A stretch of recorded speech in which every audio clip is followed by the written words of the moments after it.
I'm on a bit of a mop-up antimicrobial phase to just keep on top of the ankylosing spondylitis and keep it at bay. I'm going after the bacteria called Klebsiella, the main bacteria behind ankylosing spondylitis and what might cause most of the symptoms and the whole disease. So that's my main aim with it. But what I've found is my psoriasis has kicked off a little bit more again. And you've probably seen my previous video, I might link it here, or you'll just see when I've talked about how gut health is fixing my psoriasis. And obviously I spoke about that video in the case of it's gone after it, it's kicked off more, but I know it's gonna fix it in the long run.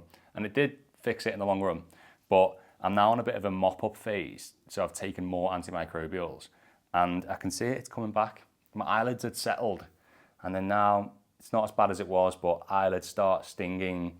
This here is just super itchy. It's just a fight to not itch it.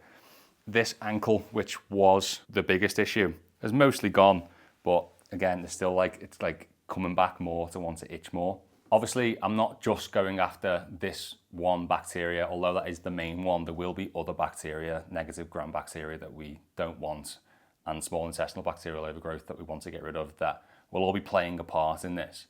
But I just thought it was a bit interesting to see how I'm directly trying to go after Klebsiella, and again, psoriasis kicks off.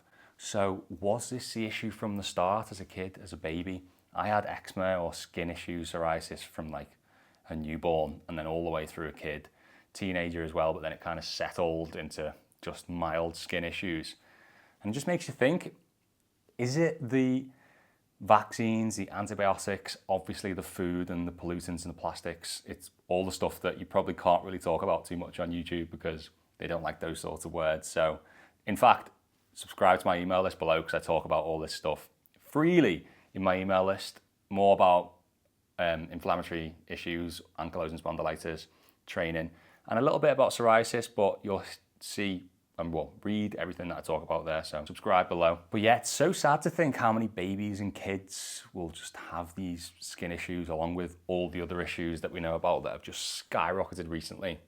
And it's going to be because of the things that they do or are put through.